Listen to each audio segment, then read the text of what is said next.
팔리지 않아서 재고로 남아있는 와인이 4억 병 가량에 달한다는 겁니다. 15만 명 정도가 직장에 잃게 될 거라고 얘기를 했습니다. 보르도 지역 농민들이 포도밭을 갈아엎어버리자 보르도 대학살이다, 이런 말도 나왔습니다. 수십 년 동안 호황을 맞이하던 글로벌 와인 산업이 불황기에 접어들었는데, 이 와인 산업을 흔드는 3대 요소가 중국, 지세대 기후변화라는 겁니다.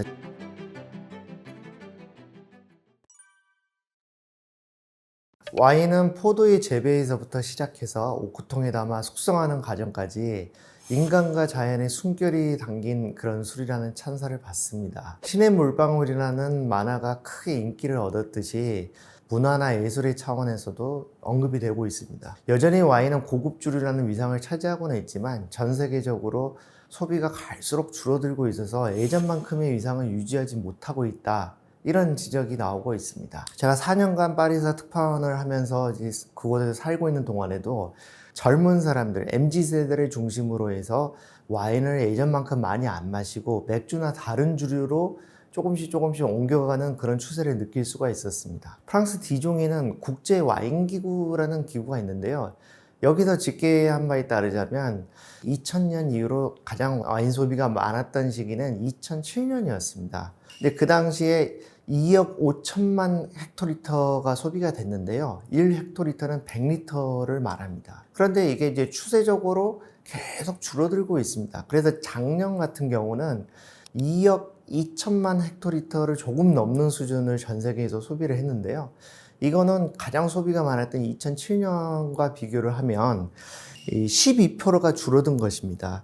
최근에는 감소폭이 더 가팔라져서요. 2021년 이후 3년 내리 줄었습니다. 그래서 작년과 같은 경우는 2년 전인 2021년과 비교하면 2년 사이에 5.5%가 와인 소비가 전 세계적으로 줄었습니다. 이거는 전 세계적인 통계이기 때문에 그 세계적인 통계라는 것을 감안하면 굉장히 큰 폭으로 줄어든 거라고 볼 수 있습니다.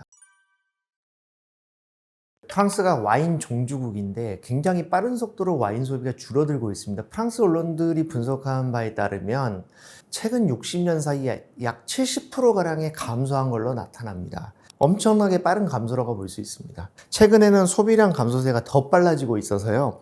프랑스 성인 한 명의 평균 와인 소비량은 2010년에 46리터가 넘었지만 올해는 절반도 안 되는 22리터 정도에 그칠 걸로 예상이 됩니다. 베르나르 파르주라고 프랑스 와인 종사자협회 회장이 작년에 라디오에 나와서 이런 얘기를 한 적이 있습니다. 프랑스에서 팔리지 않아서 재고로 남아있는 와인이 약 4억 병 가량에 달한다는 겁니다. 그래서 이 추세가 계속돼서 와인이 계속 팔리지 않으면 프랑스의 와인 업계에서 종사를 하는 사람이 60만 명 정도 되는데요.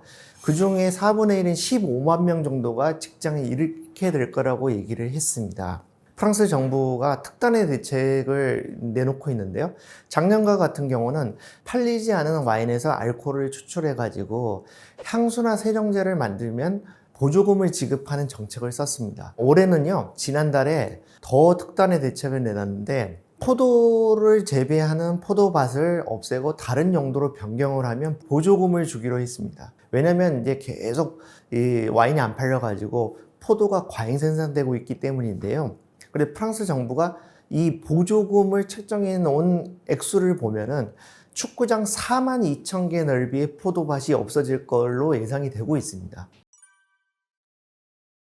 프랑스뿐 아니라 전통적으로 와인을 많이 마시는 유럽 각국에서 와인 소비가 다 줄어들고 있습니다. 호주도 와인 생산을 많이 하는 나라잖아요.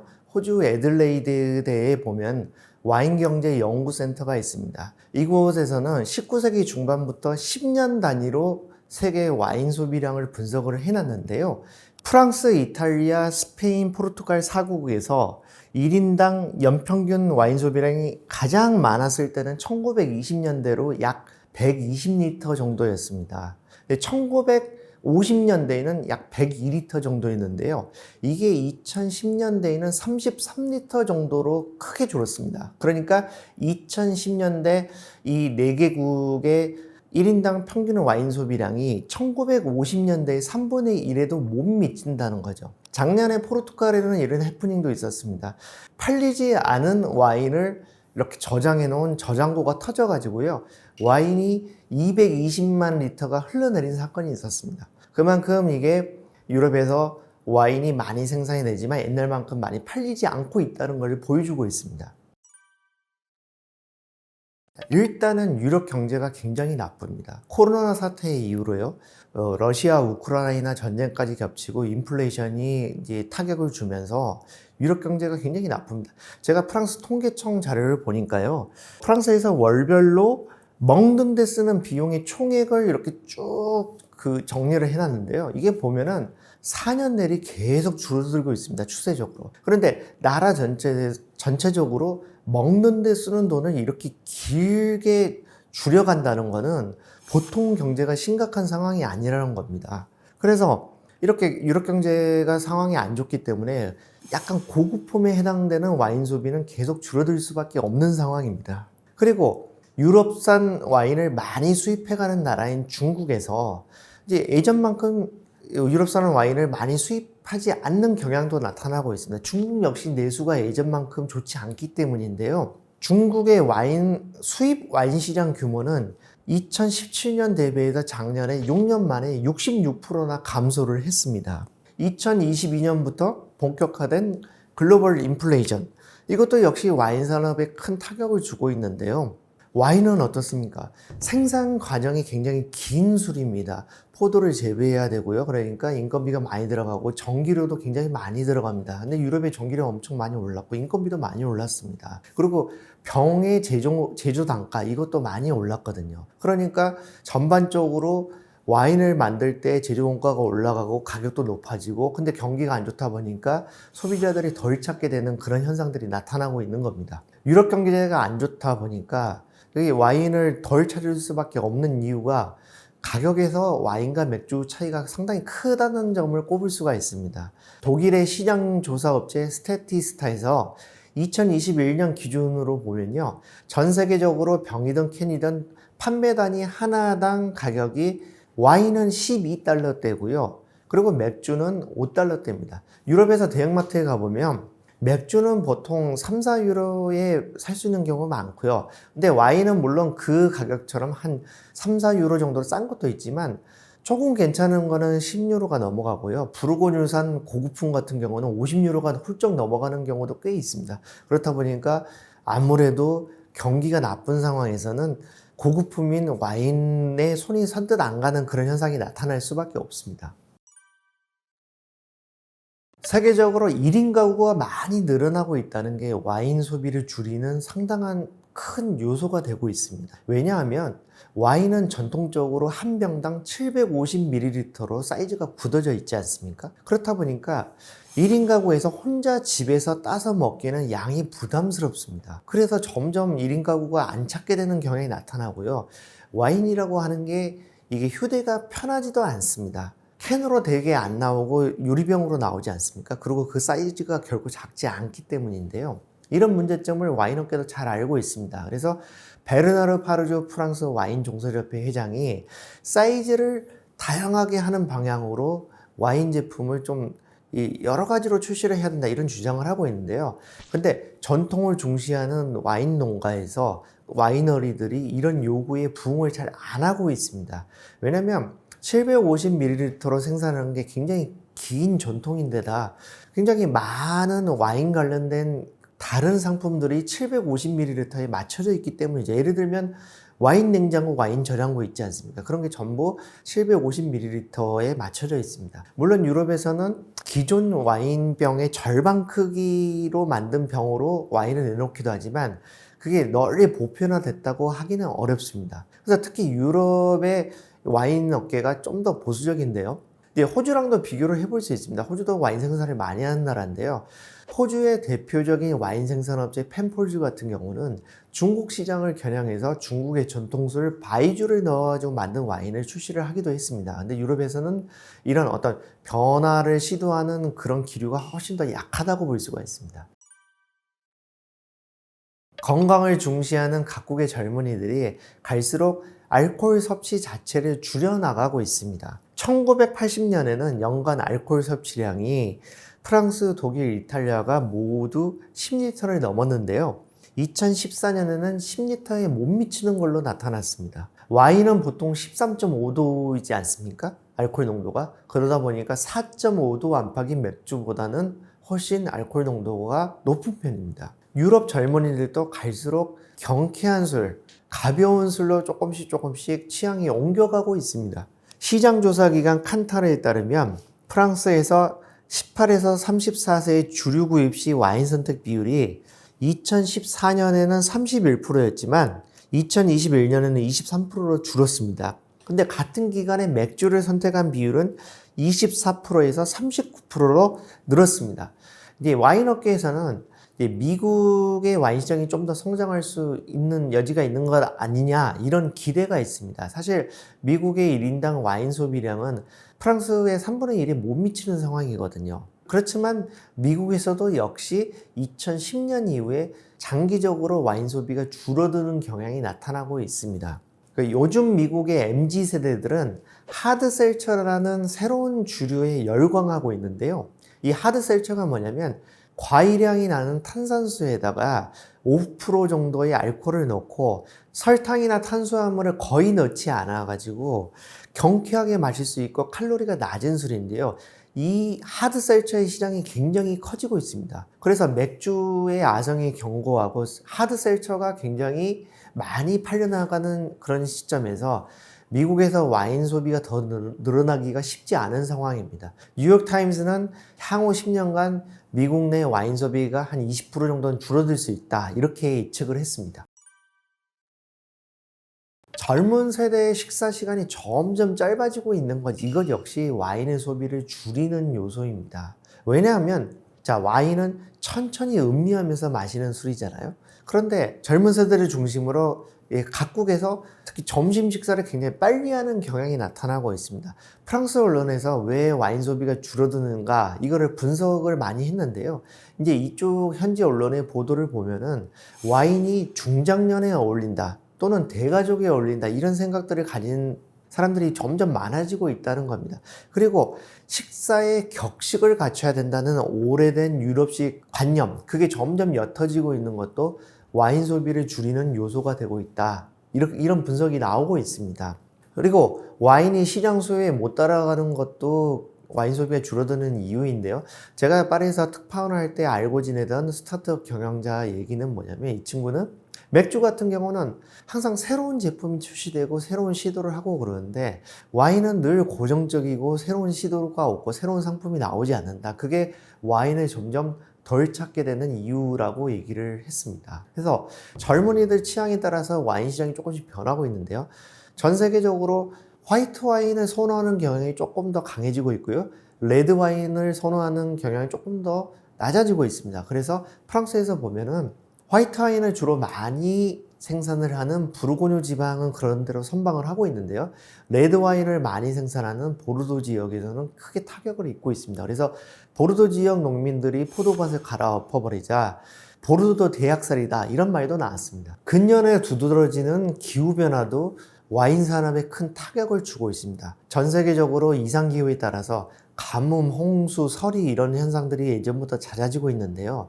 와인 농가에서 이런 이상기후에 대비하거나 수습하는 데 굉장히 비용을 많이 쓰게 되고 있습니다. 그래서 이거 자체가 와인의 이 제조 원가를 높이게 되는 요인으로 작용하고 있습니다. 그리고 심한 가뭄이 잦아지고 있는데요. 가뭄이 들면 포도가 말라 비틀어지기 전에 빨리 수확을 해야 됩니다. 근데 포도가 예정일보다 더 빨리 수확을 하게 되면 아무래도 풍미가 떨어지고 이것이 와인 맛을 떨어뜨리는 요인으로 작용한다고 합니다. 기후변화와 맞물려서 포도밭의 넓이가 계속 전 세계적으로 줄어들고 있는데요. 전 세계에서 와인용 포도밭의 넓이가 2000년대 초반에는 780만 헥타르였습니다. 그런데 최근에는 720만 헥타르 정도로 상당히 많이 줄어들었습니다. 기후변화가 와인 맛을 떨어뜨린다는 지적이 많아서요. 요즘 프랑스 보르도에서는 낮에 포도를 수확을 하지 않고 야밤에 수확을 하기도 합니다. 왜냐하면 밤에 열기가 좀 사그라드니까요. 그때 수확을 하는 게 그나마 와인 맛을 살리는 데 도움이 된다 이런 판단을 하기 때문입니다. 올해 제가 서울에 온 호주 애들레이드대의 와인경제연구센터 소장을 맡고 있는 킴 앤더슨 박사를 만났는데요.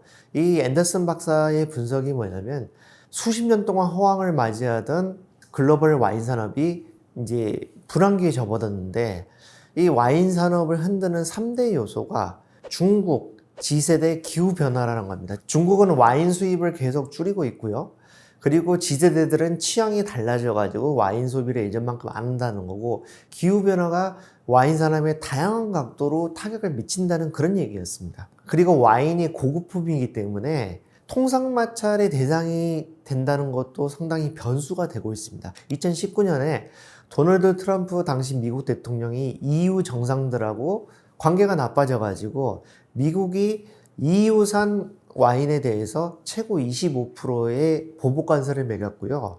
2021년에는 중국이 호주산 와인에 대해서 최고 200%가 넘는 엄청나게 가혹한 보복 관세를 매겼습니다. 그 이유가 뭐냐면 호주가 코로나 진원지로 중국을 지목을 하고 외교상 미국이나 일본과 가까이 지낸다는 데 대해서 보복을 했기 때문인데요.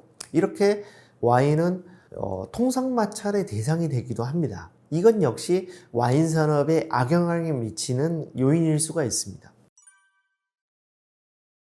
중국의 와인 산업이 향후 글로벌 와인 산업의 격변을 부를 수도 있습니다. 중국은 다른 나라로부터 와인 수입을 줄이는 동시에 자국산 와인 생산을 늘리는 방향으로 가고 있습니다. 중국은 2020년 중북부 닝샤의 후이족 자치구를 와인 특구로 지정을 하면서 이곳에서 와인 생산을 크게 늘릴 계획을 잡고 있는데요. 그래서 여기를 중국판 보르도 또는 제2의 보르도라고 부르고 있습니다. 이 지역은 허란산이라는 산이 있고 그 주변에 와이너리들이 있는데요. 여기는 기후가 고온 건조한 편이고 황허가 흐르고 있어서 와인을 재배하기 좋은 기후 여건이라고 합니다. 특히 위도 역시 보르도하고 비슷합니다. 이미 이곳에서는 와이너리가 200개 넘게 있고요. 작년에 와인을 1억 병 이상 생산을 했습니다. 중국 정부는 2035년이 되면은 이 허란산 일대에서 와인을 6억 병까지 생산할 수 있다고 보고 있는데요. 이거는 지금 보르도 지방에서 생산을 하고 있는 양보다 더 많은 양입니다. 중국은 와인 소비에 있어서 2021년 기준으로 세계 6위 국가입니다. 아직은 중국인 1인당 와인 소비량이 1년에 1리터 정도인데요. 이게 한 3리터 정도로만 올라와도 중국의 와인 소비량이 미국에 이어서 세계 2위가 될 걸로 예상이 되고 있습니다. 어쨌든 간에 중국이 지금 약간 내수가 주춤하다고 해도 계속 중산층이 두터워지고 있고 경제가 발전할 거기 때문에 와인 소비가 늘어나게 되고, 이때 수입에 의존하기보다는 자기네 자국산 와인을 많이 생산을 해가지고 내수를 충족시키려는 그런 계획을 가지고 있는 겁니다. 세계 1위 인구대국 인도도 와인 산업이 시동을 걸었습니다. 인도에서는 서부 나시크 지역이라는 데가 있는데요. 이곳이 인도판 나파밸리라고 불립니다. 이곳에 이미 와이너리들이 100개 이상 만들어졌고요. 여기서 제일 큰 술라 와이너리라고 있는데요. 여기는 직원이 이미 1000명이 넘게 근무할 정도로 상당히 큰 와이너리입니다. 그래서 인도는 상당히 무더운데 어떻게 해서 와인을 재배를 하느냐. 이 나시크 지역이라는 데는 5월만 돼도 기온이 섭씨 40도까지 갑니다. 그런데 어떻게 해결을 하느냐면 겨울에 포도를 재배를 하고요. 봄이 시작될 무렵에 수확을 해가지고 양질의 와인용 포도를 얻는 데 성공을 했습니다. 그리고 이제 이 인도인들도 조금씩 와인 맛을 알아가고 있고요. 그리고 인도에서 오랫동안의 종교적 관습에 의해서 술을 멀리하고 있었는데, 이런 이 어떤 알코올을 멀리해야 된다는 종교적인 관습이 조금씩 옅어져 가고 있고, 이것이 와인 산업을 키울 수 있는 토양이 될 수 있다. 이런 분석이 나오고 있습니다. 살아남기 위해서 각국의 와인 제조업체들이 다양한 실험을 하고 있는데요.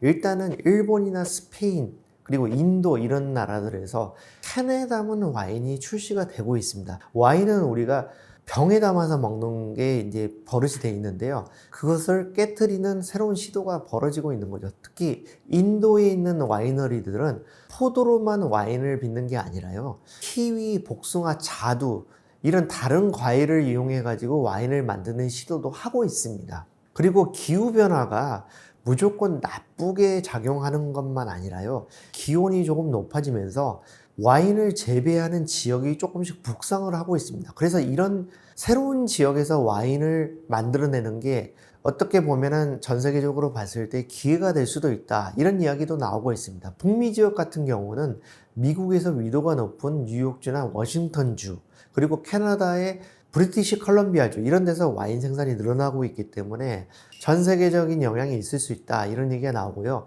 유럽 같은 경우에 북유럽 지역에서도 이제 포도를 생산을 하고 와인을 만들어낼 수 있게 되면서 이게 어떤 글로벌 판도 변화에 영향을 줄 수도 있다. 이런 분석이 나오고 있습니다. 와인 산업이 전 세계적으로 기울기만 하는 게 아니라 가격대별로 달라질 것이다. 이런 예측도 나오고 있습니다. 제가 프랑스 와인을 한국에 수입에다 파는 업체의 대표를 알고 있는 분이 있는데요. 이분 얘기는 뭐냐면 중저가 와인은 솔직히 맥주와 비견해서 경쟁력이 크게 없다. 그렇지만 와인 중에 고급품은 없어서 못 팔 정도로 여전히 인기가 좋다 이렇게 얘기를 하고 있습니다. 특히 이제 부르고뉴산 고급품 같은 경우는 중국인 부호들이 사재기를 할 정도로 많이 사고 있고 그렇거든요. 그래서 이 와인이 무조건 기울기만 하는 게 아니고 좋은 와인은 더 인기 좋아지고 중저가 와인은 좀 더 인기가 떨어질 확률이 있는 것 같습니다. 그래서 와인 산업이 지금 침체기에 접어들었지만 이 와인 산업이 어떻게 변화하느냐 이게 이제 글로벌 주류 산업의 변화와 맞닿아 있는 거고요.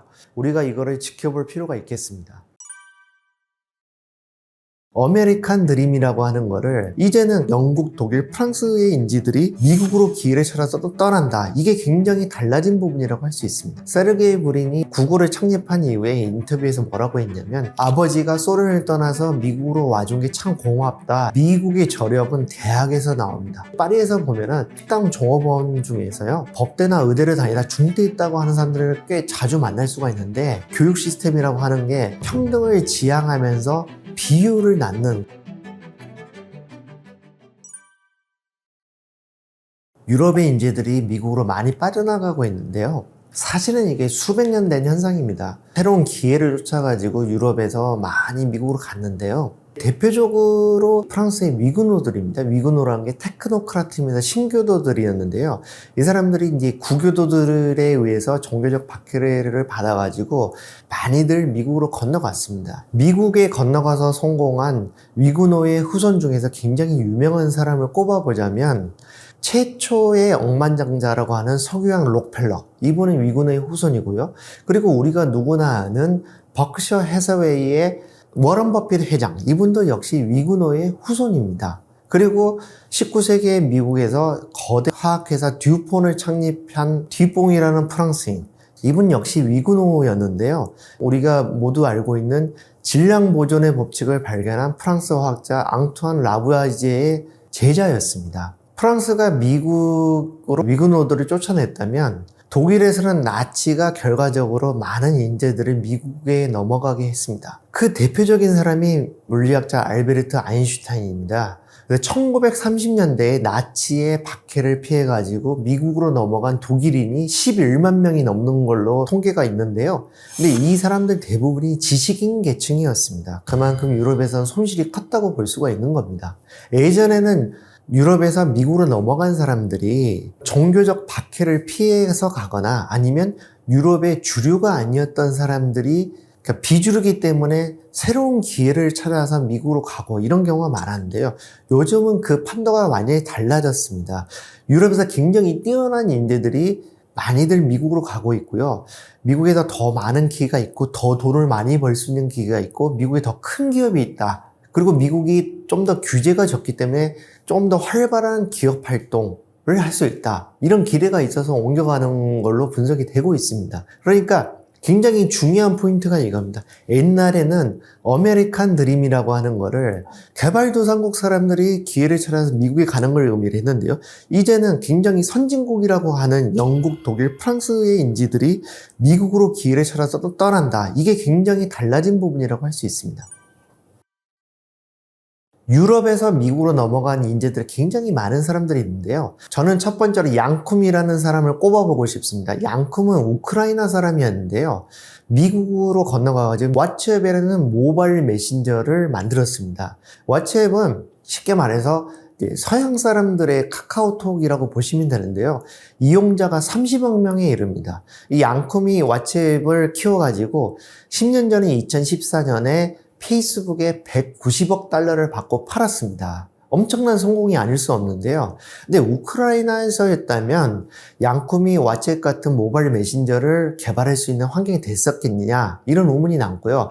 설령 개발을 했다 하더라도 30억 명이 쓰는 그런 거대한 모바일 메신저가 될 수 있었겠느냐, 이런 의문이 남는 겁니다.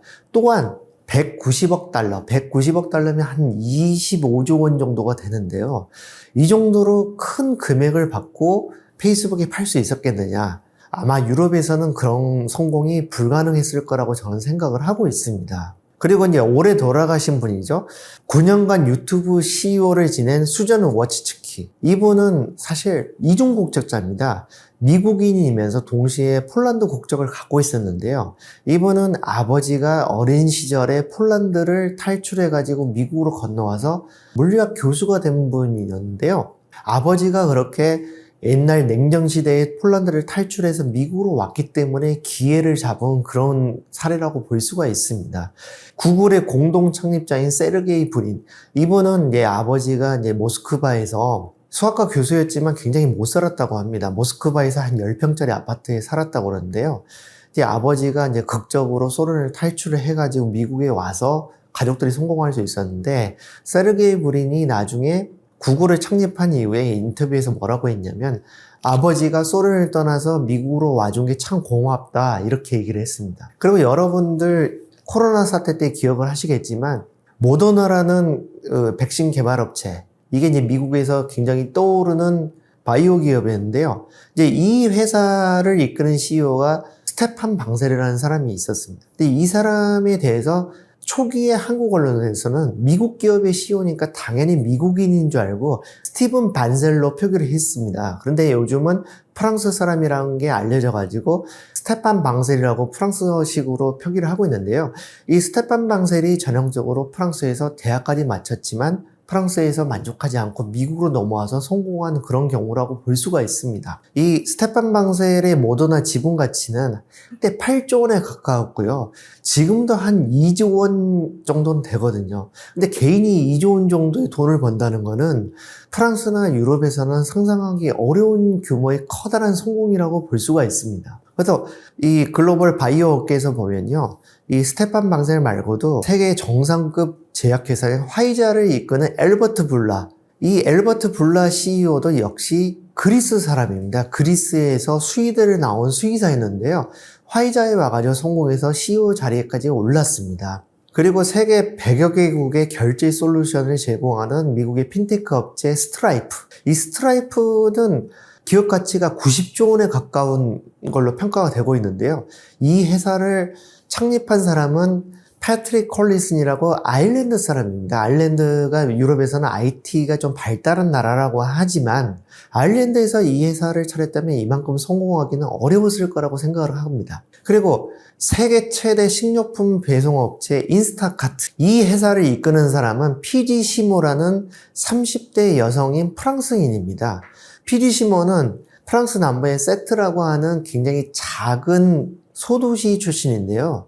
이 피지 시모는 가족 중에서 고등학교 졸업 이상의 학력을 처음 가졌을 정도로 집안이 그렇게 받쳐주지 못했다고 합니다. 근데 본인이 스스로 공부를 해서 프랑스에서 대학을 나온 다음에 미국으로 건너가서 UCLA에서 MBA를 받은 다음에 그리고 실리콘밸리에서 취업을 해가지고 성공을 한 거죠. 그래서 이 프랑스 남부의 굉장히 평범한 가정에서 큰 이 여성이 젊은 나이에 미국에 와서 큰 기업의 CEO가 될 수 있었던 것도 프랑스에 계속 있었으면 이만한 기회를 잡지 못했을 거라는 점에서 왜 유럽의 인재들이 미국으로 건너가는지를 이해할 수 있게 해주는 그런 사례라고 볼 수가 있습니다. 그렇습니다. 언론에 자주 등장하는 AI 인재들, 북미에서 미국과 캐나다에서 활동하고 있는 AI 인재들이 유럽 출신이 굉장히 많습니다. 특히 언론에 자주 등장하는 AI 4대 천왕, 이분들이 전부 다 미국 태생이 아니고 전부 유럽 태생이라는 거는 우리가 눈여겨볼 필요가 있습니다. 먼저 딥러닝을 획기적으로 발전시켰다고 하는 스탠퍼드대의 앤드류 웅 교수. 이분은 부모가 홍콩계인 영국인입니다. 영국인인데 실리콘밸리에 와가지고 AI를 굉장히 빠른 속도로 발전을 시켰고요.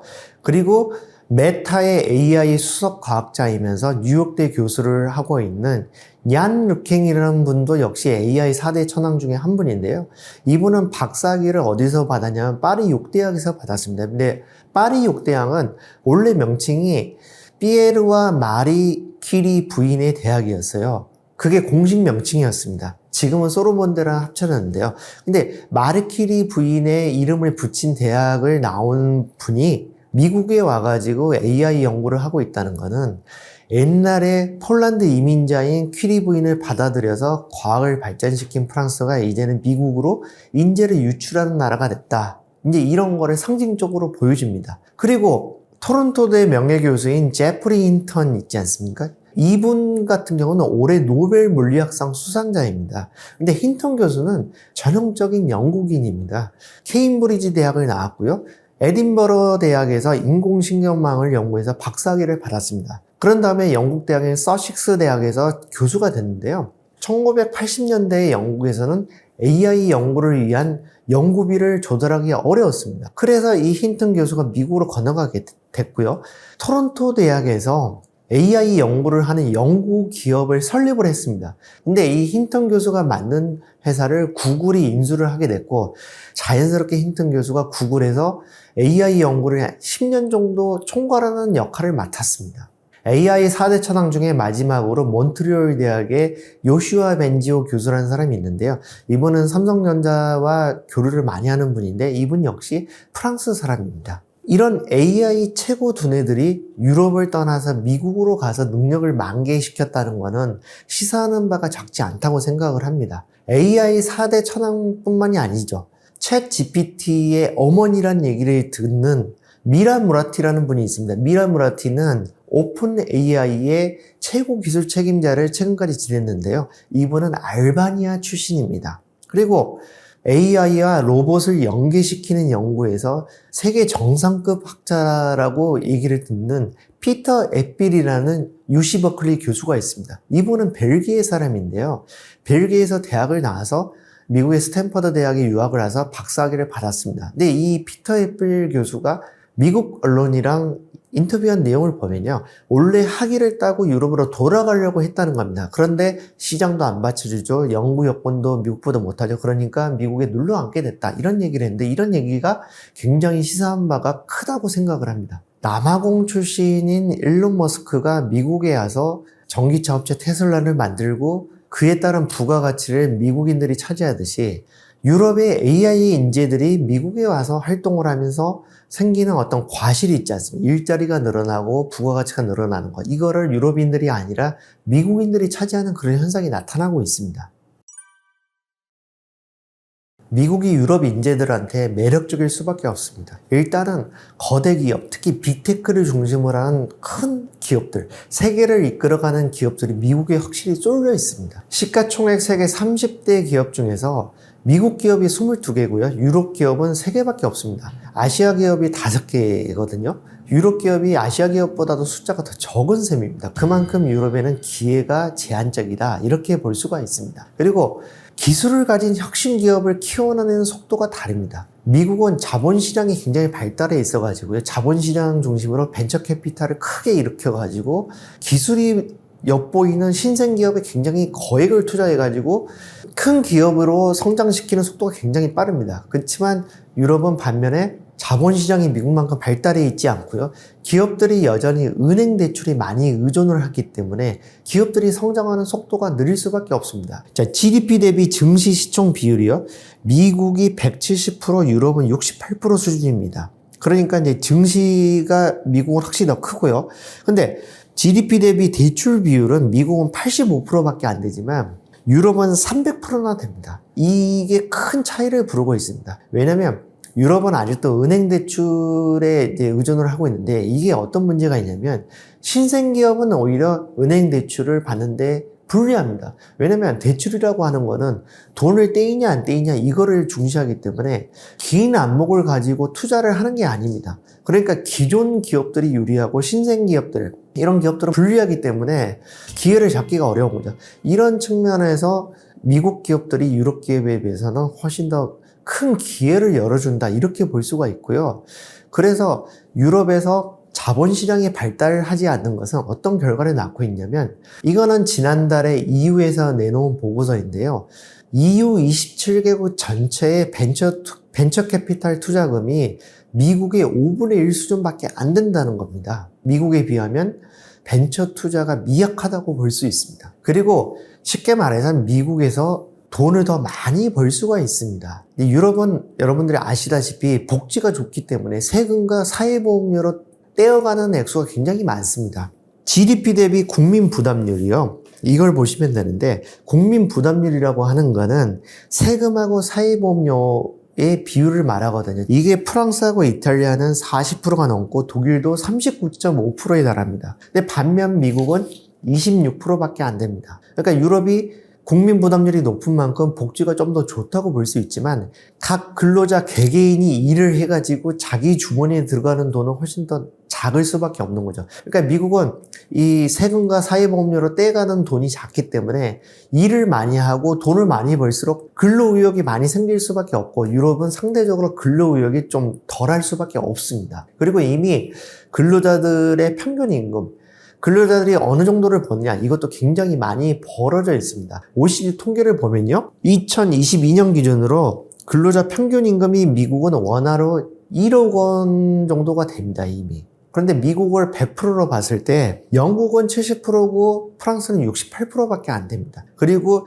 이탈리아하고 스페인은 60%도 채 안 되거든요. 그러니까 미국과 유럽의 근로자들이 버는 액수 자체가 이제 굉장히 많이 벌어졌다, 옛날에 비해서는, 이렇게 볼 수 있고요. 미국의 빅테크 같은 경우는 메타나 구글 이런 데는 직원들의 평균 임금이 28만 달러, 29만 달러 됩니다. 그러니까 나이가 많은 임원들이 아니라 한 30대 평범한 직원들도 평균 연봉이 우리나라 돈으로 한 4억 원 정도 된다고 볼 수 있습니다. 근데 유럽에서는 이 정도 기회를 제공하고 이 정도 고임금을 줄 수 있는 기업이 그렇게 아주 많지 않은 시대가 됐습니다. 이게 이제 미국과 유럽의 차이를 가르고 있고요. 유럽의 인재들이 미국으로 많이 넘어가게 되는 이유가 되고 있습니다. 그리고 CEO들 연봉도요, 미국하고 유럽은 차이가 납니다. CEO들은 유럽에서도 평범한 사람들의 관점에서 굉장히 많은 연봉을 받지만 미국 거대 기업의 CEO들에 비해서는 훨씬 작은 연봉을 받습니다. 유럽에서 연봉을 많이 받는다고 굉장히 비판을 많이 받는 사람이 누구냐면, 영국계 거대 제약사 아스트라제네카의 CEO를 맡고 있는 파스칼 소리오라는 사람입니다. 이 소리오가 2022년 기준으로 우리나라 돈으로 약 250억 원 정도의 연봉을 받았는데, 물론 이거는 일반인들의 눈에 비해서는 굉장히 많은 액수죠. 그런데 이 해에 구글 CEO인 순다르 피차이가 받은 연봉에 비하면 10분의 1도 안 됩니다. 그러니까 이런 그 돈을 쫓는 흐름, 이런 것도 인재들이 유럽에서 미국으로 넘어가는 큰 이유가 되고 있습니다. 유럽 인재들이 미국에 와서 창업을 하는 경우도 많이 있습니다. 오래된 글로벌한 기업 중에서 유럽인이 미국에 와서 창업한 회사가 대표적으로 리바이스, P&G, AT&T, 콜게이트, 화이자, 이런 회사들이 있습니다. 이베이를 창립해가지고 전 세계의 이커머스 바람을 불러일으킨 피에르 오미디아르, 이분은 프랑스에서 넘어온 사람입니다.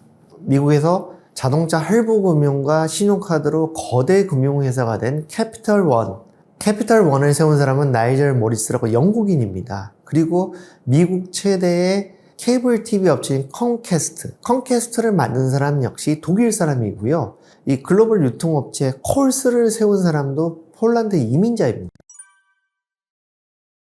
유럽 인재들이 미국으로 넘어가게 되는 계기 중에 하나가 뭐냐면, 유럽에서 전도 유명한 기업들이 미국에 인수되는 경우들이 많기 때문입니다. 대표적인 경우가 딥마인드인데요. 올해 노벨 화학상을 받은 영국인 천재 데미스 허사비스, 이 사람이 만든 딥마인드라는 AI 업체가 2014년에 구글에 인수가 됐습니다. 근데 이 구글 딥마인드가 2016년에 알파고라는 AI 컴퓨터를 만들어 가지고 우리나라의 이세돌 구단과 바둑 대결을 벌였지 않습니까? 이게 굉장히 세계적인 관심을 불러일으켰는데요. 이 10년 전에 구글이 딥마인드를 인수할 때 치렀던 비용이 4억 파운드, 그러니까 우리나라 돈으로 한 7천억 원의 정도에 달했는데요. 이 정도의 거액 투자를 했다는 게 미래를 내다보고 이 정도의 통 큰 투자를 할 수 있는 여력이 유럽 기업들에는 없습니다. 그 당시에 구글이니까 가능했고요.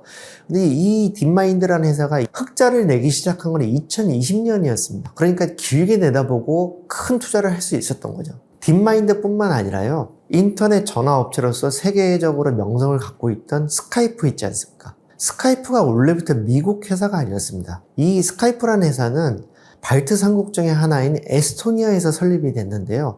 이 회사는 마이크로소프트에 인수가 됐습니다. 이렇게 유럽에서 유망한 기업이 미국에 인수되는 걸 보고 유럽의 인재들도 어떤 생각을 하겠습니까? 미국이 확실히 좀 더 기회가 많구나, 이런 생각을 하게 되는 거죠. 그리고 그것뿐만 아니라요, 유럽에서 전도 유명한 기술 기업들이 가면 갈수록 미국에서 상장하는 경우가 늘어나고 있습니다. 영국 경제 히든카드라고 불리는 반도체 설계회사 ARM 있지 않습니까? ARM이 나스닥에 상장을 했고요.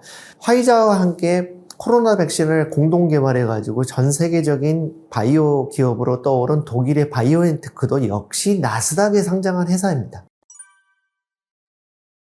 미국의 저력은 대학에서 나옵니다. 원래 대학이라고 하는 게 유럽에서 시작했지만 지금은 대학의 역량이란 게 유럽이 미국을 따라갈 수 없을 정도가 됐습니다. 근데 미국 대학의 힘은 어디서 나오냐? 돈에서 나옵니다. 거액의 기부금을 받아서 이 기부금을 운용한 수익을 가지고 대학이 운영되고요.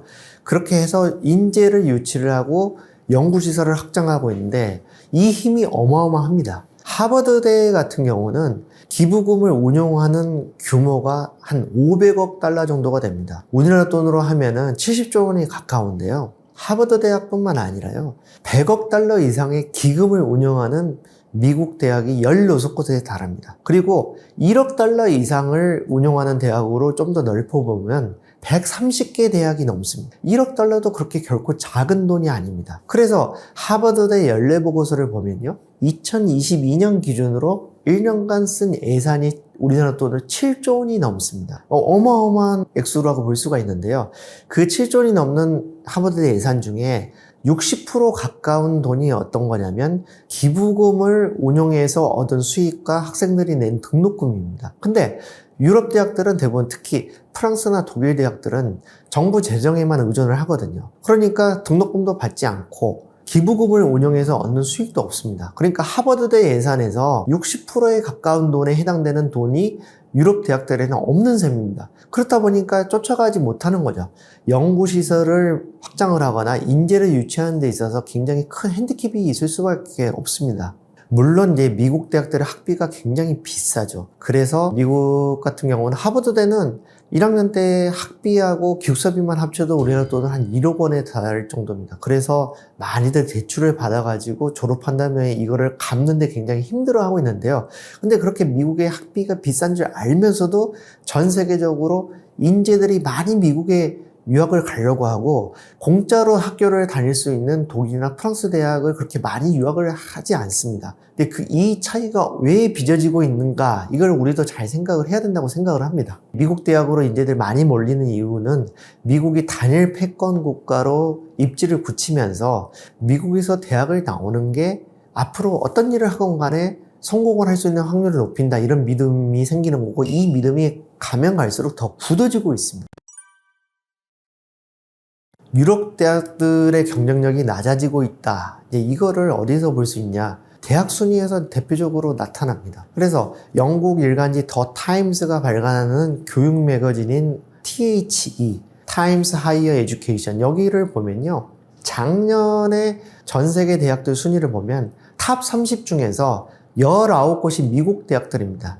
이게 원래 이 THE라고 하는 거는 이제 영국에서 발행을 하기 때문에 유럽 대학들의 순위를 굉장히 높여준다는 비판이 있습니다. 그럼에도 불구하고 상위 30대 대학 중에서 19개 대학이 미국 대학이라는 것은 거의 싹쓸이에 가까운 거고요. 그리고 유럽 대학들은 7곳이 들어가 있습니다. 근데 이걸 좀 잘 봐야 되는 게, 유럽의 7개 대학 중에서 6개는 영국과 스위스 대학이고요.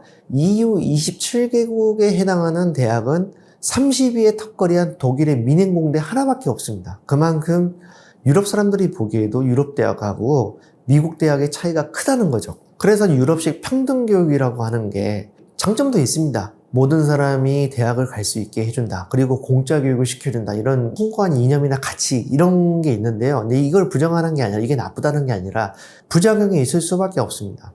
프랑스 같은 경우는 대학이 평준화되어 있기 때문에 추첨을 해가지고 대학을 가는 경우가 많고요. 법대나 의대 같은 경우는 학생 수가 몰리면은 정원을 최대한대로 밟아줍니다. 물론 이제 올라가면서 학업이 안 따라주는 그런 학생들은 다른 과로 전과를 하거나 그만두는 경우가 많습니다. 근데 파리에서 보면은 식당 종업원 중에서요, 법대나 의대를 다니다 중퇴 있다고 하는 사람들을 꽤 자주 만날 수가 있는데, 근데 이런 게 뭐냐면 교육 시스템이라고 하는 게 평등을 지향하면서 이 비율을 낳는 그런 측면이 있다, 이렇게 볼 수가 있습니다. 그래서 제가 프랑스에서요, 시앙스포라고 그러죠. 파리 정치대학, 그리고 파리 7대학, 이런 대학에 가가지고 실제로 강의를 하는 건 이제 지켜보기도 했고요.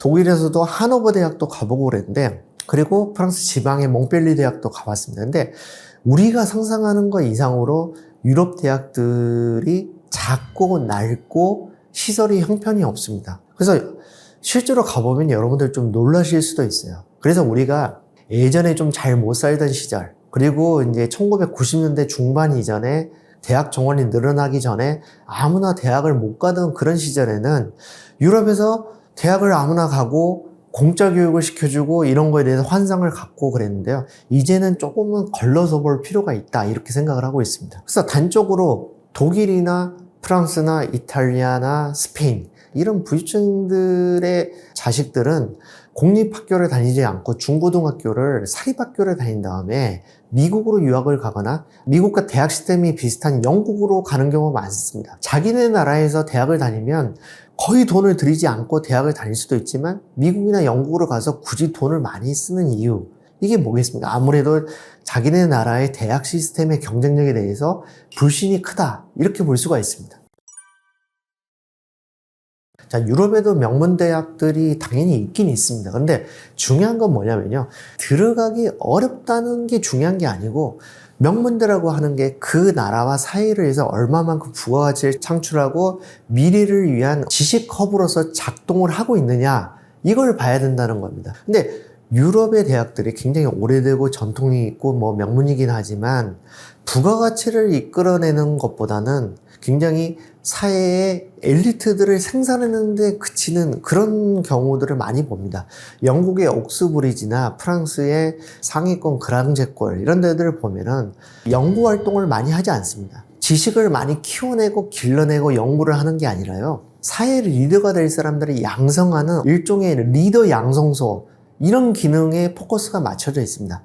근데 이게 이제 어떤 문제가 있냐면, 영국이나 프랑스 이런 나라들이 옛날에 19세기처럼 식민지를 많이 거느리고 이럴 때, 그리고 지식 수준 자체가 다른 대륙보다 높을 때, 이럴 때는 리더를 길러내는데 똑똑한 애들을 많이 투입을 하고 여기다 에너지를 많이 써도 상관이 없었습니다. 근데 지금은 지식 수준 자체가 유럽이 다른 대륙을 압도를 하지 못하는 상황에서 똑똑한 아이들을, 똑똑한 학생들을, 리더를 키워내는 이런 쪽으로만 몰아넣고 있는 게 과연 현명하고 나라에 도움이 되는 것인가, 이거를 잘 생각해 볼 필요가 있습니다. 프랑스의 대표적인 그랑제골이 어떤 거였습니까? 마크롱 대통령이 나온 국립행정학교가 있습니다. 여기 1년에 한 80명만 들어갔는데요, 계산을 해보면 프랑스에 한 35개 고등학교당 1명 정도가 들어가는 꼴밖에 안 됩니다. 그러니까 어마어마하게 들어가기 어려운 건데, 이게 폐해가 너무 심해가지고 마크롱 대통령이 2년 전에 없애긴 했습니다. 근데 이 학교 출신들이